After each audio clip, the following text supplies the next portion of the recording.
and by the Spirit of burning. And the Lord will create on every dwelling place in Mount Zion, and upon her assemblies a cloud and smoke by day, and the shining of a flaming fire by night, whereupon all the glory shall be a defense, and there shall be a tabernacle for a shadow in the daytime from the heat. Okay, good morning. Welcome to Line by Line Bible Studies. Oh, we didn't have that on that. Alright. So we're continuing the book of Isaiah, chapter 37. We're near the end of that chapter. We'll go into chapter 38 today, I have no doubt. And, let's begin by reading it. We'll read the whole chapter so we can bring the context. Of course, this is quite a section, all interconnected, of course, because it's an account of a singular moment in history. And chapter 36, the Assyrians came and encamped themselves about in the Rabshakeh, the servant of the king of Assyria, Sennacherib. I'm not sure how to pronounce it. I always think I pronounced it Sennacherib or Sennacherib or whatever.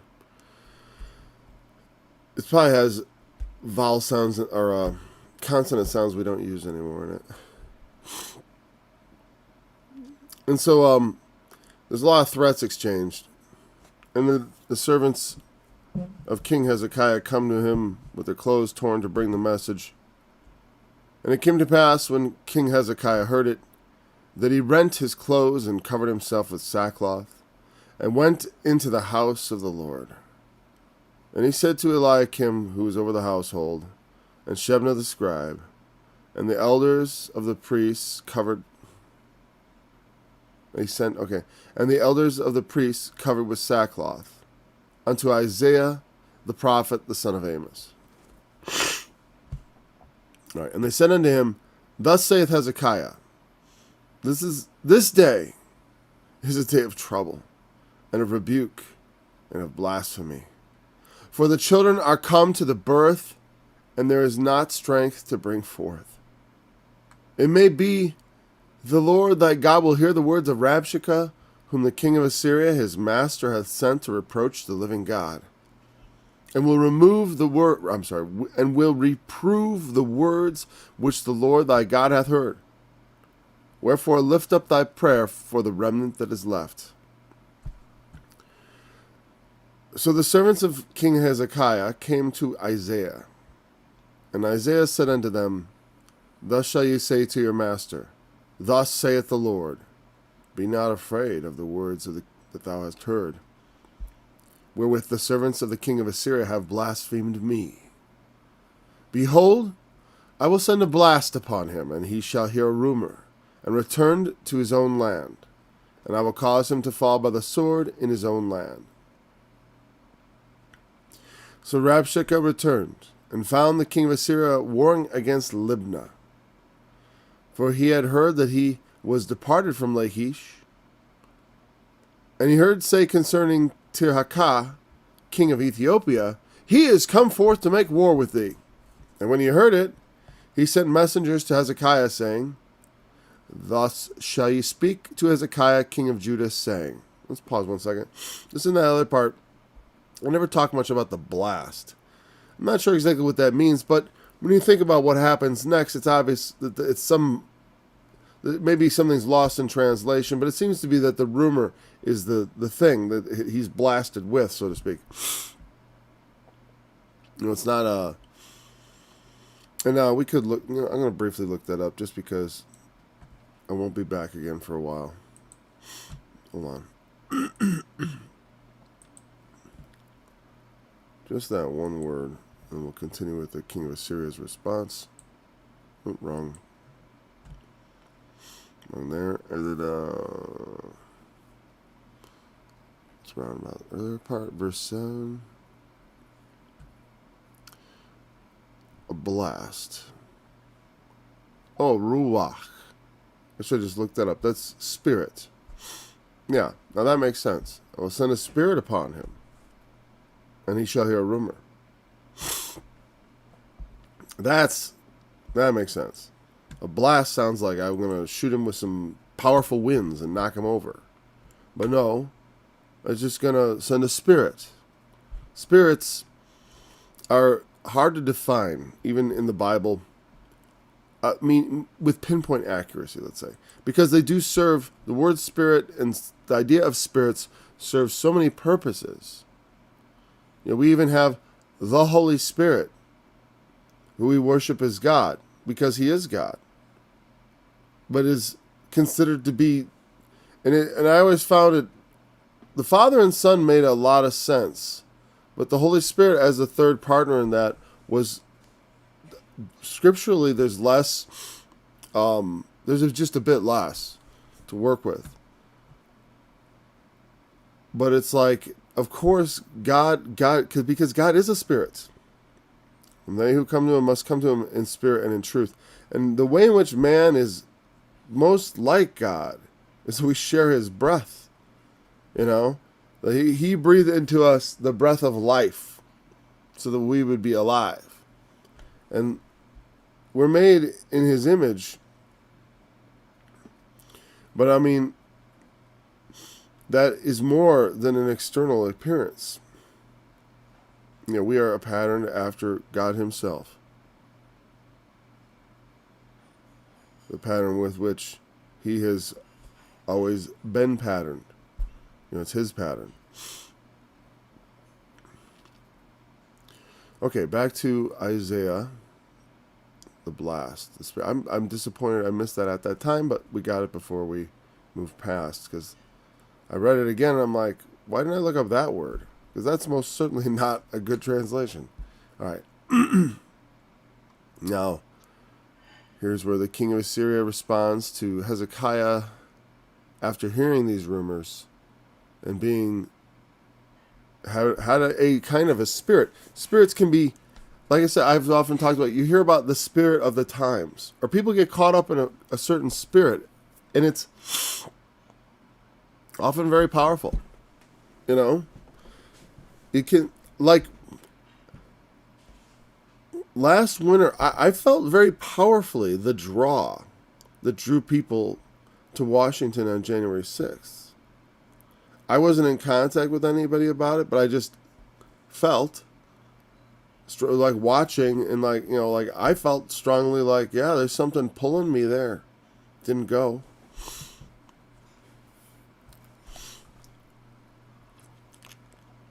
It was a bit much at the time. I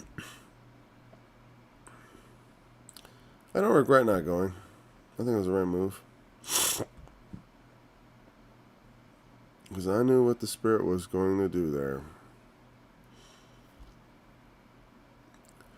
O Lord of hosts, God of Israel, that dwellest between the cherubims, thou art the God. I'm sorry, wait a second. Here we go. Verse 10 is where we're at. Thus shall you speak to Hezekiah king of Judah, saying, Let not thy God in whom thou trustest deceive thee, saying, Jerusalem shall not be given into the hand of the king of Assyria. Behold, thou hast heard what the kings of Assyria have done to all lands by destroying them utterly. And shalt thou be delivered? Have the gods of the nations delivered them from which my have the gods of the nations delivered them which my fathers have destroyed, as Gozan and Haran and Rezeph, and the children of Eden which were in Telassar? Where is the king of Hamath, and the king of Arphad, and the king of the city of Sepharvaim, Hena and Iva? Probably Eva. And Hezekiah received the letter from the hand of the messengers and read it. And Hezekiah went up unto the house of the Lord and spread it before the Lord. And Hezekiah prayed to the Lord, saying, O Lord of hosts, God of Israel, that dwellest between the cherubims, thou art the God, even thou alone, of all the kingdoms of the earth, thou hast made heaven and earth. Incline thine ear, O Lord, and hear. Open thine eyes, O Lord, and see. And hear all the words of Sennacherib, which hath sent to reproach the living God. Of a truth, Lord, the kings of Assyria have laid waste all the nations and their countries, and have cast their gods into the fire. For they were no gods, but the work of men's hands, wood and stone. Therefore they have destroyed them. Now therefore, O Lord our God, save us from his hand, that all the kingdoms of the earth may know that thou art the Lord, even thou only. Then Isaiah the son of Amos sent unto Hezekiah, saying, Thus saith the Lord God of Israel, Whereas thou hast prayed to me against Sennacherib the king of Assyria, this is the word which the Lord hath spoken concerning him. The virgin, the daughter of Zion, hath despised thee, and laughed thee to scorn. The daughter of Jerusalem hath shaken her head at thee. Whom hast thou reproached and blasphemed? And against whom hast thou exalted thy voice, and lifted up thine eyes on high, even against the Holy One of Israel? By thy servants hast thou reproached the Lord, and hast said, By the multitude of my chariots am I come up to the height of the mountains, to the sides of Lebanon, and I will cut down the tall cedars thereof, and the choice fir trees thereof, and I will enter into the height of his border, and the forest of his Carmel. I have digged and drunk water, and with the sole of my feet have I dried up all the rivers of the besieged places. Hast thou not heard long ago how I have done it, and of ancient times that I have formed it? Now have I brought it to pass that thou shouldest be to lay waste defenced cities into ruinous heaps. Therefore their inhabitants were of small power. They were dismayed and confounded. They were as the grass of the field, and as the green herb, as the grass on the housetops, and as corn blasted before it be grown up. But I know thy abode, and thy going out, and thy coming in, and thy rage against me, because thy rage against me, and thy tumult is come up into mine ears. Therefore will I put my hook in thy nose, and my bridle in thy lips, and I will turn thee back by the way which thou camest. And this shall be a sign unto thee. Ye shall eat this year such as groweth of itself, and the second year that which springeth of the same, and the third year sow ye and reap, and plant vineyards, and eat the fruit thereof. And the remnant that is escaped of the house of Judah shall again take root downward, and bear fruit upward. For out of Jerusalem shall go forth a remnant, and they that escape out of the Mount Zion, and they that escape out of Mount Zion. It should have been more like, out of Jerusalem shall go forth a remnant. Out of Mount Zion shall go they that escape. The zeal of the Lord of hosts shall do this. Therefore, thus saith the Lord concerning the king of Assyria. Though maybe it's inverted like that in the Hebrew. Sorry for interrupting. Maybe it does go like that. Maybe that's why. Because that is awkward. Therefore, thus saith the Lord concerning the king of Assyria. He shall not come into this city, nor shoot an arrow there, nor come before it with shields, nor cast a bank against it. By the way that he came, by the same shall he return, and shall not come into this city, saith the Lord. For I will defend this city to save it, for my own sake, and for my servant David's sake. Then the angel of the Lord went forth, and smote in the camp of the Assyrians 185,000. And when they arose early in the morning, behold, they were all dead corpses. So Sennacherib, king of Assyria, departed and went and returned and dwelt at Nineveh. And it came to pass, as he was worshipping in the house of Nisroch, his god, that Adremelech and Sharezer, his sons, smote him with the sword, and they escaped into the land of Armenia. And Esarhaddon, his son, reigned in his stead. Well, there you go. Assyrian did not end well.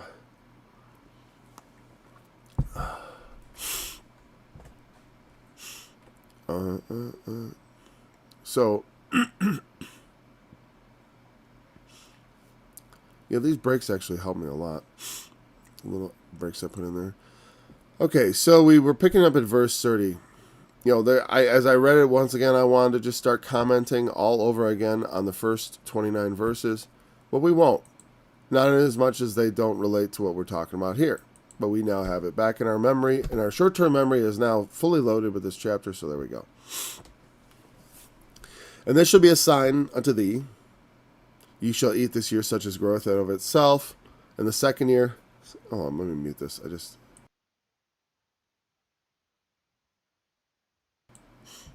Because of an operation I had a few years ago.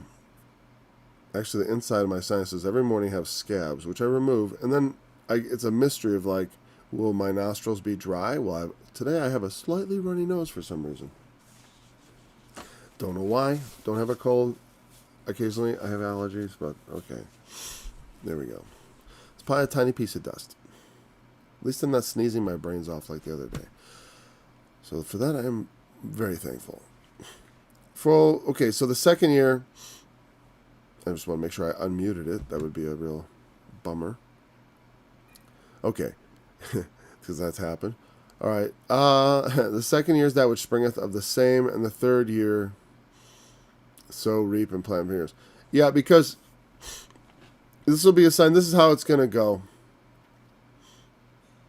This year, you'll eat what's out there growing, because that's how it is. And then the next year it'll be that which comes of the same, because that a lot of plants will naturally plant their own seeds, and you can and especially in a field that didn't get harvested or even that got harvested, there's often a bit there. I mean, I live in a rural farming area. I'm not a farmer, but I'm surrounded by farmers, absolutely besieged by them.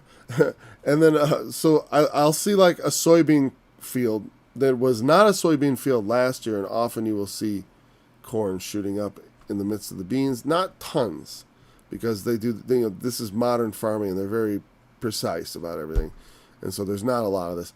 But in the old days, yeah, you could just, if you didn't plant a field, it would come back for the most part, and bring some percentage again, and so there would be such as growth of itself. And what he's saying is the sign in the third year, sow and reap and plant vineyards, and there will be peace. What he's saying is, in 3 years I guarantee peace, and just go ahead and plant and trust me on this one. The third year plant, and you will eat the fruit thereof. No one's going to come take your fields, because that's like I said, the Assyrians are raiders. They raid other nations, they conquer other nations. That is, there's an ascent. There's some. Well, they were besiegers. They were great at taking down city-states, and they did quite a bit of that. And they were, when he asked where those kings are, I'm sure he has very fond memories of their torture at his own hand, or at the hands of his fathers. Even probably bring the little boy along to teach him the ways of the kings of Assyria. Because that's the thing. It's like you see the godlessness in it, and you see the thing that Hezekiah and in the Bible. These other gods are just the works of men's hands. They know that there is a difference between like tribal god. They say, "Oh, this is just another tribal god." Well, they didn't think so. They didn't think like this is just our tribe's god, because the tribes, that's how they thought of their gods. This is the God who made all, like specifically in their minds.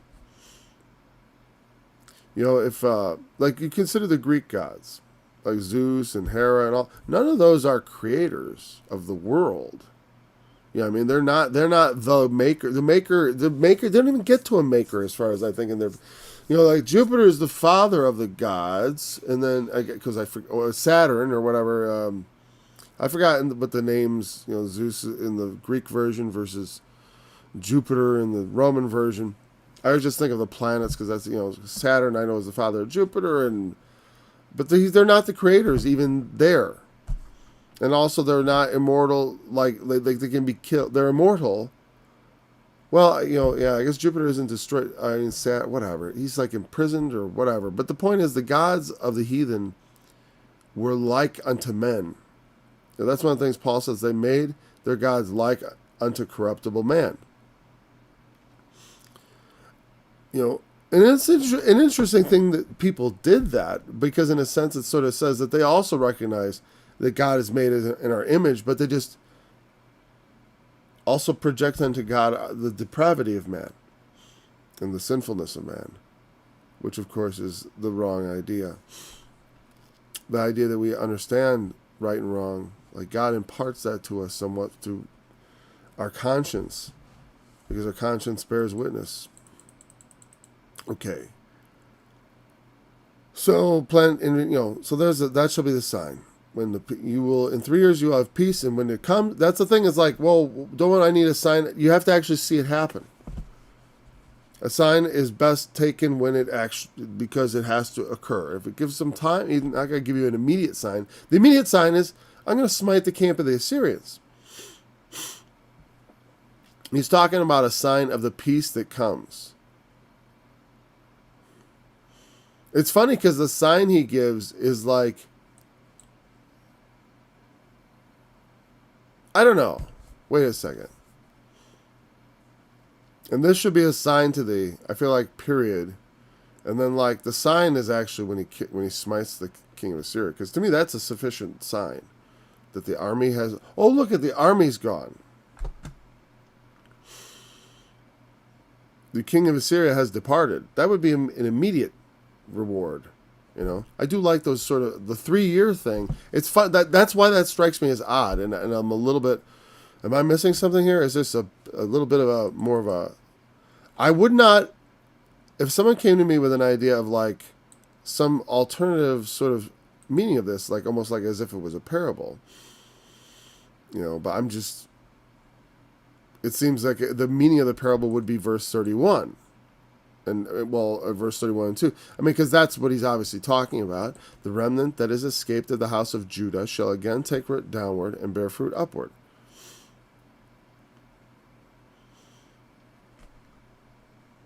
And that means not just as far as they're going to have crops. It obviously means that they will be able to be established in their land. The remnant that is escaped and bear fruit upward has two meanings, I think. One, bring forth children, but also bring forth fruit to God. And because in some ways those two things are not different. Having children and bringing forth fruit to God can be combined, because because many children have been given to the Lord. You know what I mean? And I've always thought of my children as belonging to the Lord. Like, I belong to the Lord and my wife belongs to the Lord, so our children also belong to the Lord. And so the fruit we bring forth, we try to bring forth children that are pleasing to God as they are pleasing to their parents. And that was one of the, that's an important part about Israel's history too, is that they were instructed in the law to teach their children. And they did not. Instead, their children became corrupted by idols and by falsehoods and in sin, of course. And they went after other gods, did not know the Lord, and the thing is, some people say, well, I tried, I tried, I tried, I tried to give them to eat, but I just couldn't get my fist far enough down their throat to get the food into their stomach. And sometimes that that's like, I don't know, because like I've never had that attitude. I've always been afraid of erring on the other side of having too light a touch. Despite my reputation, I mean, I looked up, I almost felt like it's tacked up there. There's a nice birthday card for my son where it shows me holding the belt, because I do not wear the belt in vain.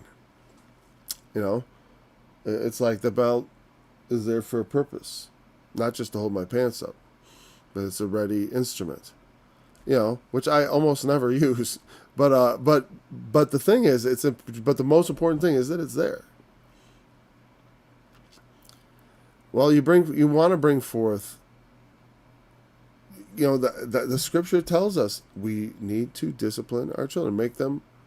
And the thing is, like I've said in many other things, I'm not going to go into a long thing on that, but the point of it is that by doing so, and by doing it right, and it's hard. The thing is, it's hard to know what the right way is, because every child is a little bit different, even though they're all the same in many ways, and there's certain things that are the same. But like there are many subtleties, and and I try to follow love in what is best for the child. In keeping in mind the Lord's will, but also understanding that they are individuals that have to become adults and make decisions for themselves, and ultimately I'm not their savior. I can't forcibly save them. I can't. There's no amount of my straining myself in effort to get them to be, for example, as enthusiastically, like to all be Bible teachers, to all sit and be able to expound on the Bible like I do, right? One, they don't all have the same skill set I do, so that's not going to be something that all of them could even do if they even had a heart to. Then I wouldn't expect God to give someone a heart for something they had no skill in, or they might, I don't know, if you're passionate enough, the Lord can give gifts. So, I mean, there are definitely roads open, because with God, nothing is impossible. Even so, as a parent, I want to help them bring forth, bread corn is bruised. You got to do different things with different kinds of crops. You have to be good at, to be good at it. Perhaps, maybe they're all the same. all my kids turned out the same. They came out the same. But people who are Christians are often very concerned with that their children should be believers. And I also am concerned about that, but I've seen the results of parents who, one, carelessly rely on church. I mean, we take them to church, and that should be enough. That's not enough. Just like, I homeschool my kids. And I'll tell you what, if I wasn't homeschooling them, I don't know how they'd get educated properly, because if they were just in the public school, like I would feel like I had to keep up with what they were studying and all the time to make sure I could help them, especially when they got into further subjects. But the thing is, are they even ready to learn? Are they even interested to learn? And that's the hardest part. It's like you can lead a horse to water, but you can't make him drink. You can take a sinner to the Bible, but you can't make him interested in getting his sins washed away. You can't, I can't make that happen. But I can set the stage for it. And like I said, out of love, because it's like I've always looked at it as like I want to create a situation where my children have curiosity about the Bible, and also a sort of like it seems like something they know that they know their father was very into, and they and of course there's prayer in our home and Bible reading and stuff they do, but not with a heavy hand. You know what I mean? And maybe you don't, but I'm saying, your interest in it, without being overly, like if kids don't feel like doing something, it's not good to try to get, it's like what it is like, for example, like here's a good example. You pay attention to your children. Spend time with them, play with them, but then don't spend time with them, don't play with them, and read your Bible. You know what I mean? And it's like, oh, can we play right now? No, right now I got to read my Bible. It's an important thing for me to do. And then they might become curious about it. I don't start off with, all right, I'm going to have you memorize verses out of this thing. Memorization is an extremely tedious kind of learning, which I don't recommend for anyone who doesn't have a real zeal for it. Meaning, that's one of the reasons I write music, because that's a nice way to memorize things. It's a little bit passive. It's not super accurate, as you can see by my quoting the Bible. Is not exactly super accurate, but all the ideas are there, which is the critical thing, because translations differ anyways. It's just, mine just becomes a very bad English paraphrase. So, anyways, that's just a bit of thoughts on bearing fruit to God in terms of children. Remember, very often, I came to my zeal on my own. My parents didn't interfere. They could, and I think my father would have liked to inspire that, but he tried to inspire it as opposed to inject it. Try to inspire. That's the thing, is you can tell, even with school and stuff, it's try to inspire them to study. It's not easy, but that's kind of what they need if they're going to actually absorb and learn. To really learn, you have to be interested. And the thing is, that's why I don't like about school, because at school, it's at 8 a.m. in the morning, you got to be interested in math every day for the whole year. And what math? Well, algebra this year, geometry next year. It's ready or not, here it comes. And life is a lot like that. Ready or not, here it comes. But the point is, for parents trying to get their children ready for life, these things, the fact that they're paced one way doesn't mean that is the only way or the best way. That's why I do recommend taking your children's education into your own hands, even though, it's still in my hands, And for the first time this year, I sent a child to the public school. I did so, we do so. For out of Jerusalem shall go forth a remnant, and they that escape out of Mount Zion. That means Jerusalem's going to be saved. God will not suffer the city to be taken. And obviously, I talk a lot about children, but children are not the only fruit, obviously. I just say that because that is a common thing that people bring forth, is children. And it is something we think about, we want for our children. We love our children. We want them to be saved, like we became saved. So we take a great deal of thought and concern about that. Well, what I would say is, instead of just assuming, we'll just make them, it's a lot of people know that grew up that way, that doesn't really work.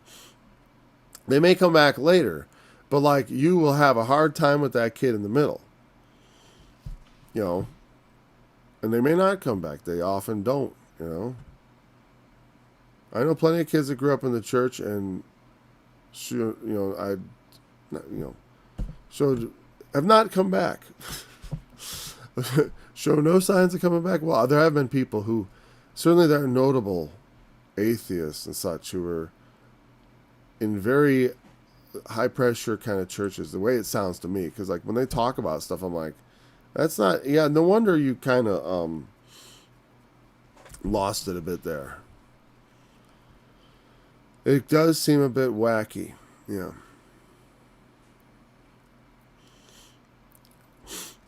Because people want to do, because I think because human beings like to, when they do religion, when they get together, it gets a bit crazy. Because there's always all kinds of spirits running around. And there's always all kinds of spirits. You get together with a lot of people, it's a mingled crowd. There's going to be all kinds of things in the spirit that are there. And I don't really know how to, that's not my calling. I'm glad I'm not a shepherd of sheep.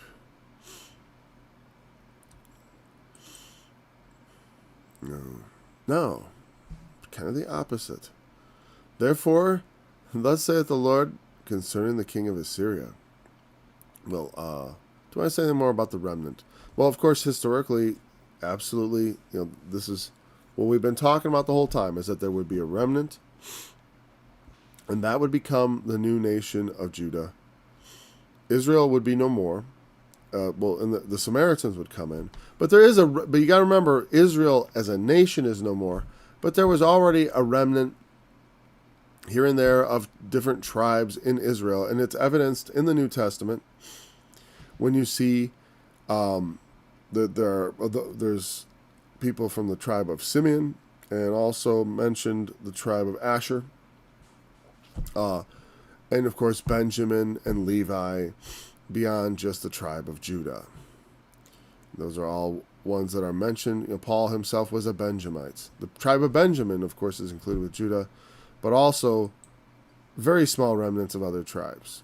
But they're like so much so that they no longer really distinguish themselves, because they're like when he says he's a man of Asher, that's probably by inheritance, because it's mostly reckoned, I assume, your tribe is by where you inherit, because they all intermarried with each other. It wasn't like the people of the tribe of Judah were like ethnically distinct from the people of the tribe of Asher. I mean, there weren't, or that they were forbidden from intermarrying. That was completely not the case. But I forgot how they would reckon tribal inheritance. Like if a husband, I thought by father. But the funny thing is, I always heard that what made you a Jew was if your mother was a Jew. But I assume that has to do with if it's a question of marrying a Gentile. If the mother is a Jew, then the child is a Jew. But if he marries a woman who is not of Israel, I don't know. I don't know how the Jews reckon that. But I had heard that at some point, and it also confused me. But it's not an important subject in my book here. Well, it is slightly, because the reason I even bring the subject up, because when we talk about the kingdom and the captivities, you got to understand that there's a whole doctrinal framework around the kingdom and captivities, which leads you on a path when the tribe of Israel is taken captive.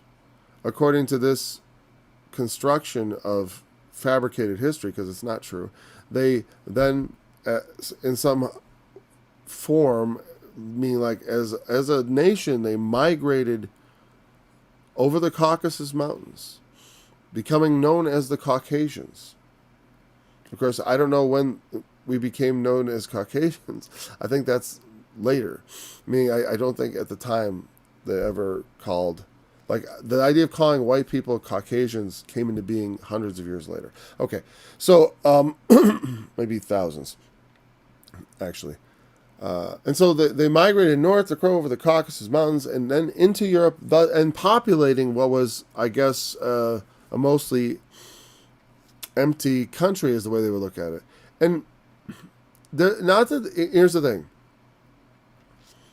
Not that there are not people who moved into Europe at certain times and stuff, but there are also people who are there already.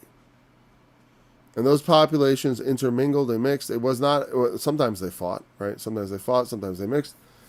But the whole story about the migration of Israel into Europe is just made up out of whole cloth. There are no historical records of any such thing. Not only that, that's not what the Bible said would happen to them. And that's what I take as my cue. It said, you will be left few in number among the heathen, where you will be scattered. I'll show you. We'll go there. Did I say we'd start chapter 37? 38, I mean? Maybe not. Few in number. Probably do the phrase, because, that's good enough. There's 9. But the one I want,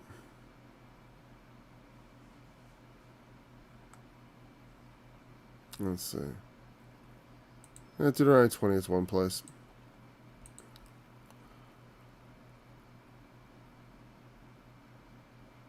Wait. Maybe I should get the... Yeah, well, here we go. You shall be left few in number, whereas you were as the stars of heaven for multitude, because thou wouldest not obey the voice of the Lord thy God. And it shall come to pass that as the Lord rejoiced over you to do good and to multiply you, so the Lord will rejoice over you to destroy you and bring you to naught. And you shall be plucked from the land whither thou goest to possess it.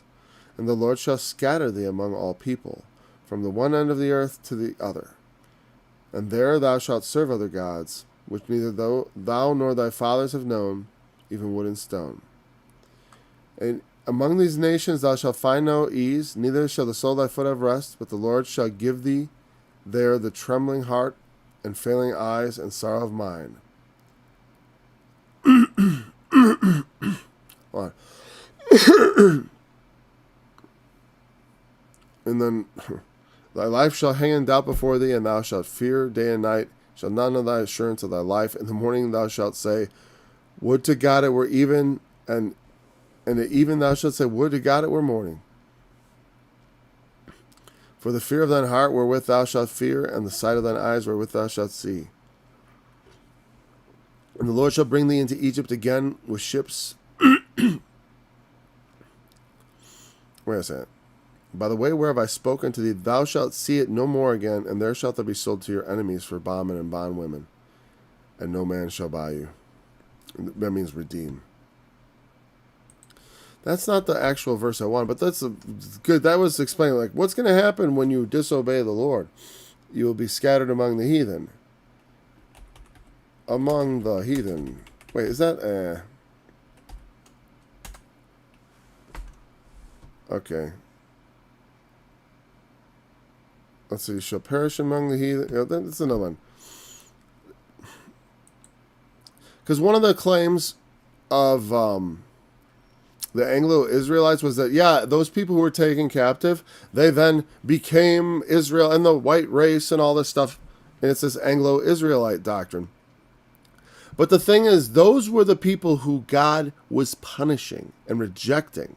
He still kept a remnant of Israel for himself. Those he cast off. And they shall fall...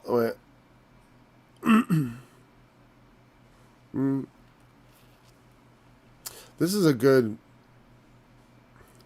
I mean, I almost feel like I want to read the horror of this. But let's just look at... let me see. I mean, because Leviticus 26, this is good. But this is what it says. And ye shall perish among the heathen, and the land of your enemies shall eat you up. And they that are left of you shall pine away in their iniquity in your enemies' lands, and also in the iniquities of their fathers shall they pine away with them. And then, you know what it says is when you confess your iniquities, though, that he would remember them and bring them back. But this idea that, I don't know, it's been a long time since I really thought about Anglo-Israelism, but back when I was really into it, I decided, no, it's not true. You know what I mean? I studied it and studied it and studied it, and I know there is evidence, but the evidence is not good. And there's a lot of scripture that contradicts it. The thought that they would go forth, I remember Arnold Murray talked about them not being absorbed by the populations, but there are scriptures where that basically talks, you would be sucked up by their land. You know? And only if they repented would God show them mercy. The idea that their descendants down the road, you know, it's like most of those people, I mean, sure, eventually your descendants 10, 15 generations removed, they come to Jesus. But like the idea that that person then should start thinking of themselves as an Israelite or as a Jew is ridiculous. You know what I mean? Like because I got 1/15,000th of a Israelite in my blood or something. You know what I mean? Which we probably all do. You know, I mean, not all, but like, you know what I mean? Like the thing is, there's certain genetic markers and stuff. I don't understand all that garbage, but it wouldn't surprise me if on some level, yeah, there is some in there. You got way, way, way back, but so far back that it's kind of ridiculous. You know what I mean? It's like what people who claim that they're Indian and it's 1/1024th Indian. It's like, no, you know, that's a curiosity. It's like I got some Dutch ancestors that were, they're. Eventually you start going back to, and it's like you feel very disconnected because you are. One Indian great-great-great-great-great-grandfather does not make you an Indian, and neither does one great-great-great-great-grandfather Israelite make you an Israelite. And the distances would be even farther. We'd be talking about thousands of years of, literally, at this point, it'd be thousands of years of generation after generation diluting that DNA. And what was it good for anyways? These were the people who displeased God. These were the Israelites who were cast off. Not the remnant that were saved in Jerusalem. These were the Israelites who God cursed and sent away and did not bring back to their land. And many of them perished along the way. Okay. Therefore, and then God says concerning the king of Assyria, no, he won't come in the city. He's not going to shoot his arrows. He's not going to come out. He's not going to. They sent the army, but they're just encamped there. They haven't really gotten started. He's saying, nope, they come, but they're going to go. They're going to go back the same way he came. He's not coming to the city. Remember, the king of Assyria is not actually at this location. He just has sent Rabshakeh with an army. And they're camped outside. And what kind, an army. Enough to intimidate,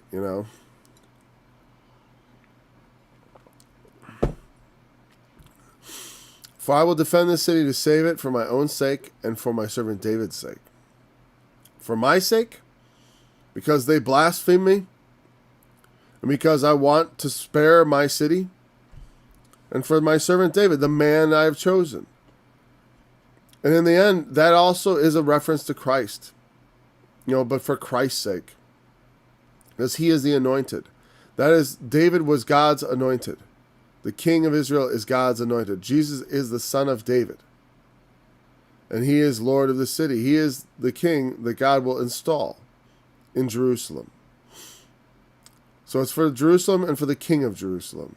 Because there's something about the king of Jerusalem that is, it's not just like the God. They were saying, oh, what have the gods done? Or the kings.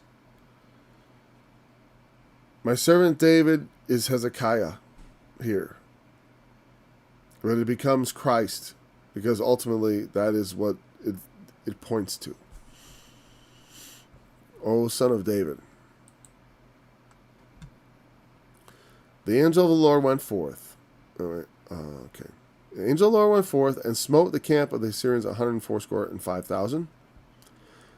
And when they arose early in the morning, behold, they were all dead corpses. Meaning when the Israelites got up, they looked out and saw just dead bodies. So Sennacherib, king of Assyria, departed and went and returned and dwelt at Nineveh. He departed, he was elsewhere, and then he heard a rumor. He departed, his other army gone. So he went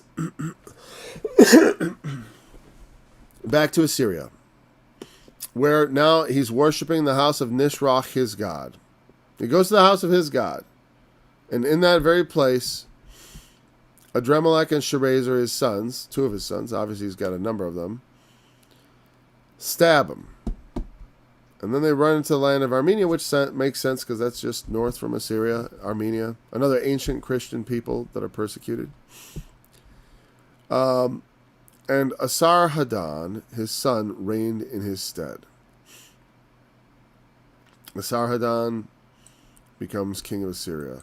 And after Sennacherib's death, I don't think there was any really... That was kind of the beginning of the diminishing of the Assyrian Empire.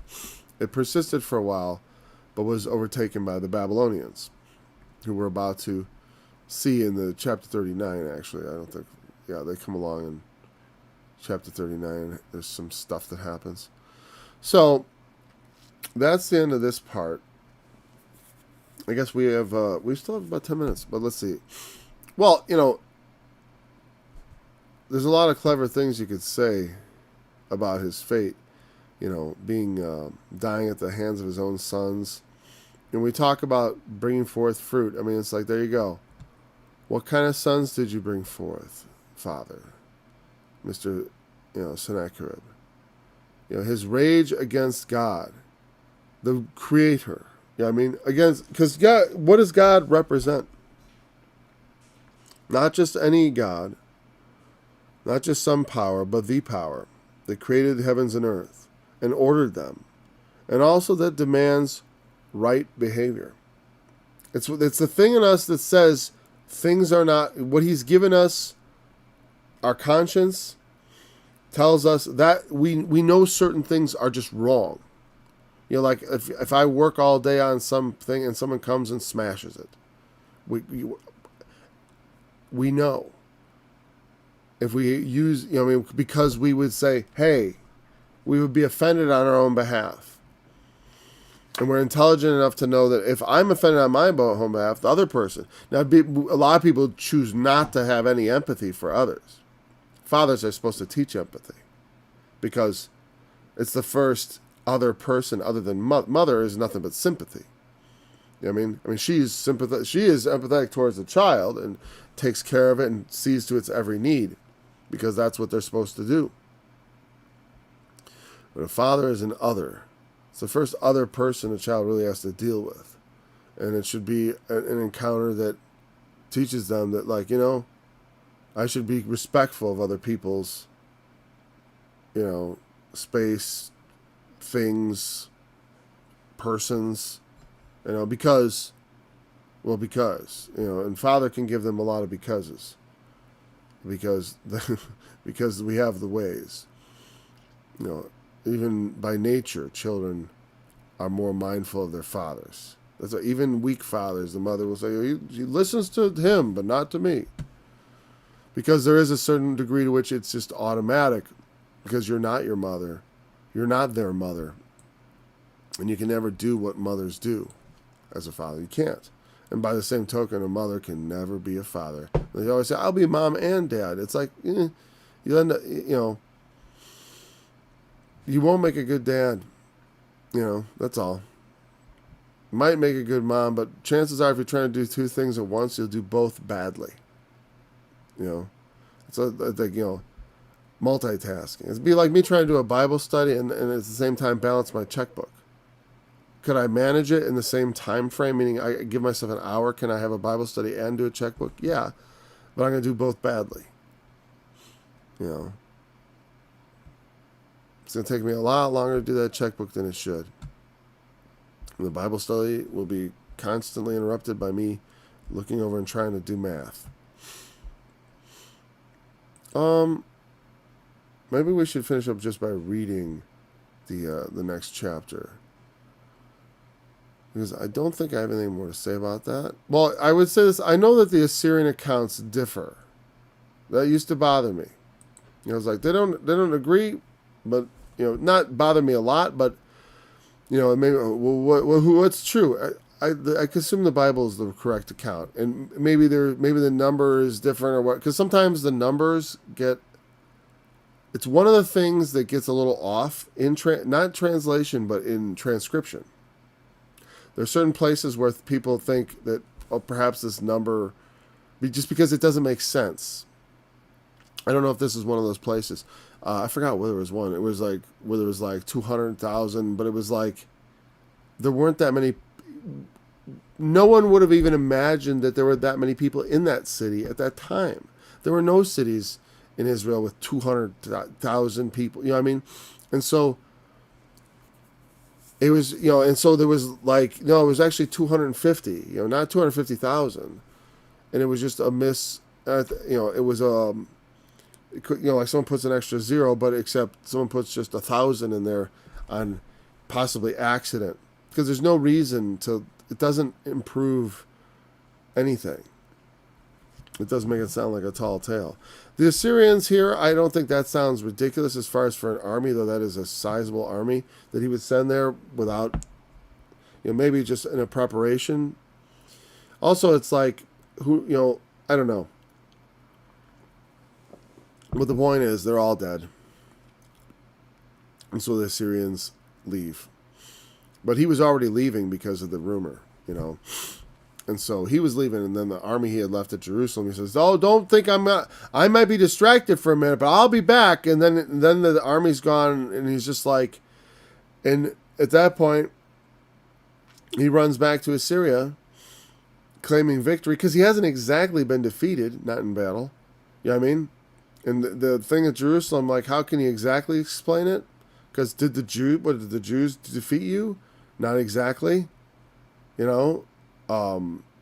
not the sort, well, what happened? And I wonder if his assassination didn't have something to do with a perception that he was then incompetent after returning to Nineveh with not exact. I mean, because he had come and taken a lot of cities. Remember, that's how the thing started. He'd already taken the Israelites. This is long after they've been taken captive, the northern kingdom. This is just Judah. He takes all the defense cities of Judah. All of them except Jerusalem. So I'm saying, it's like the Assyrians took a lot of Jews captive and of Israel captive. So, let's see.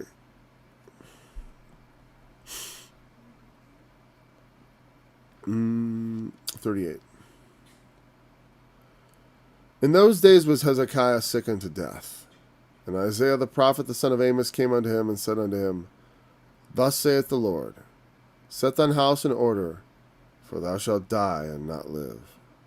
Then Hezekiah turned his face toward the wall, and prayed unto the Lord,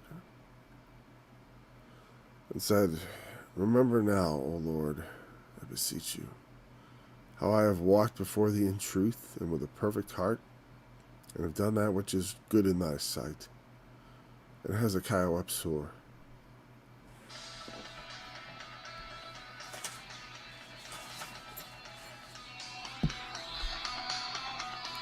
That's annoying. Yeah, okay, whatever. Then came the word of the Lord to Isaiah, saying, Go and say to Hezekiah, Thus saith the Lord, the God of David thy father, I have heard thy prayer, I have seen thy tears. Behold, I will add unto thy days 15 years. And I will deliver thee and this city out of the hand of the king of Assyria, and I will defend the city. And this shall be a sign unto thee from the Lord, that the Lord will do this thing that he hath spoken. Behold, I will bring again the shadow of the degrees, which is gone down in the sundial of Ahaz, 10 degrees backward. So the sun returned 10 degrees, by which the degree was gone down. Then the writing of Hezekiah of Judah, when he had been sick and was recovered of his sickness, I said in the cutting off of my days, I shall go to the gates of the grave. I am deprived of the residue of my years. And I said, I shall not see the Lord, even the Lord, in the land of the living. I shall behold no man no more. I shall behold man no more with the inhabitants of the world. Mine age is departed, and is removed from me as a shepherd's tent. I have cut off like a weaver my life. He will cut me off with pining sickness. From day even to night wilt thou make an end of me. I reckon till morning that as a lion, so will he break all my bones. From day even to night wilt thou make an end of me. Like a crane or a swallow, so did I chatter. I did mourn as a dove. Mine eyes fail with looking upward. O Lord, I am oppressed. Undertake for me. What shall I say? He hath both spoken to me, and himself hath done it.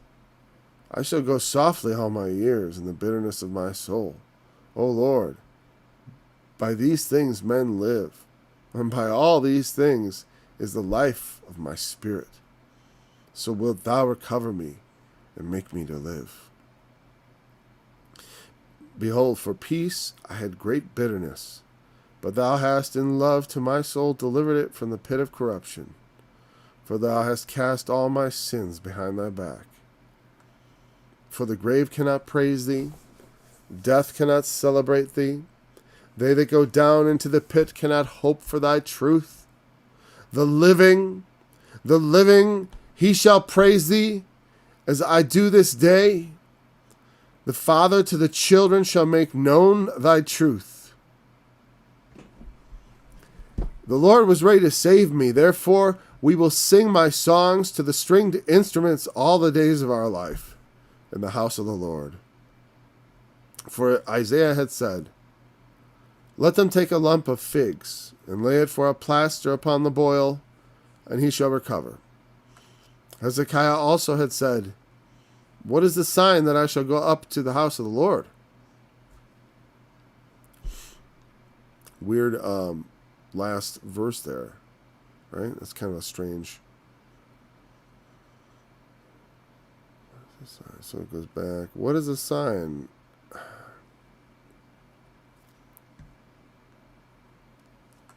I don't know. We'll see if we can figure that out when we go through it. We won't be able to cover it all today. I just want to talk briefly about one thing.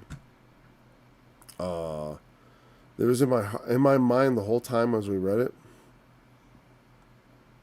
And now it's gone from my mind. So maybe that's... just about the degrees. Now, a lot of people, when they read this passage, they'll say, like, the earth stopped rotating. No, the earth didn't stop rotating. The shadow of the degrees on the sundial went down. You know what I mean? And I think of it as no different than when Paul had Jesus appear to him on the road to Damascus, and Jesus spoke out of heaven, struck him blind, and everyone else was like, what? It thundered, I think. They didn't see all that stuff happen. And a lot of God's signs, they all just happen in your head. Like you see, the sun, he watched it, and it went down. It went the wrong way. And maybe everyone was there watched it, and it went the wrong way. It doesn't matter because it did. You know what I mean?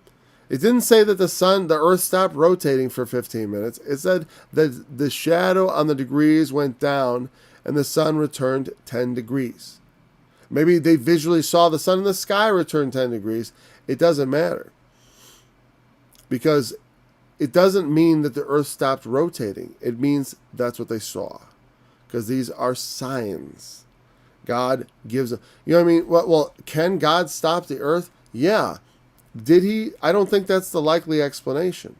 That's what I'm saying. Just like with Paul on the road to Damascus. Some people will say, well, no, why does it have to be so fundamentalist in everything? It's like, no, God stopped the earth rotating for one and made it so that no one would fly off. And that's fine. He can do that too. Make it so no one, he could temporarily suspend physics and all that. But it seems a lot simpler to make Hezekiah just see the dial go down. You know what I mean? It just seems like requires a lot less effort on God's part. And Hezekiah is just as impressed. I tell you what, if God makes me see something like that, or, you know what I mean? Like if God starts talking to me and says, you're going to see the clock run backwards for 15 minutes and go outside and the sun is going to go the wrong way in the sky. And that's my sign to you. And I go out and I see that stuff. If I go and tell other people and they don't see it, maybe I'm crazy, but I'm not going to assume I'm not gonna assume that they should have. You know what I mean? Just if God comes and appears to you, if Jesus descends out of heaven tomorrow and shows up on your doorstep, you can't know for certain that he's really there. But your eyes see him there. Paul's eyes saw the Lord right before he got struck blind, I guess, He's the bright light shone out of heaven. No one else saw it who was with him. They said it thundered. They saw maybe a flash of thunder. But Paul is like down on the ground and he's being spoken to. He's been blinded. Not just the temporary blindness from a flash of lightning. And I don't think that they meant that he got struck by lightning. But that would also, that's good enough to, maybe he got, and then heard the voice. But the point is, don't always assume you have to explain it in a materialistic fashion. Why does it have to be explained materialistically? Okay, the planet has to stop. I mean, that's a man's understanding of how these things have to be done. That's what people would do. That's what the kind of thinking, like I said, it comes from a particular kind of materialist thinking that has to do that. And it's the same trap that fundamentalism falls into, because they try to be like, well, of course the earth stopped rotating. You know what I mean? Because they become defensive about it, because they're like, well, that would mean this, and then all the people would fly off, and like, well, God would stop them from all flying off. It's like, you don't have to explain it that way. It's like you're being trapped. I mean, they're sneaking. It's not a fair fight they're putting on you, because, and it comes from, when people get in those situations, it comes from their ignorance, because they've been taught to think only in that materialist way. And it's like, why, if Paul was the only one who saw Jesus on the road to Damascus, and the only one who heard his voice, I don't see why anyone other than Hezekiah has to see this go backwards. Isaiah doesn't need to even see it. Like, you saw it? Yeah, it went backwards. The prophet isn't going to mind that he didn't see it, as long as Hezekiah sees it.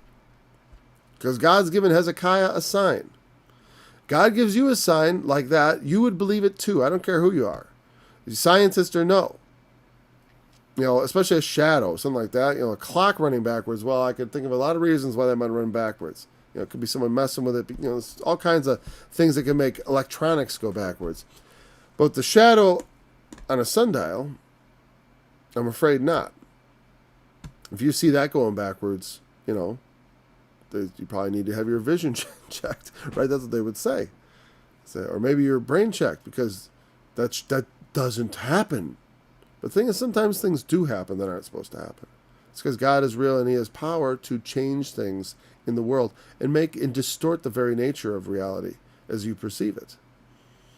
What do you think? When he gives a man a vision, I was in the Spirit on the Lord's day, and I heard behind me a great voice as a trumpet. It's like, I begin to think, that's vision.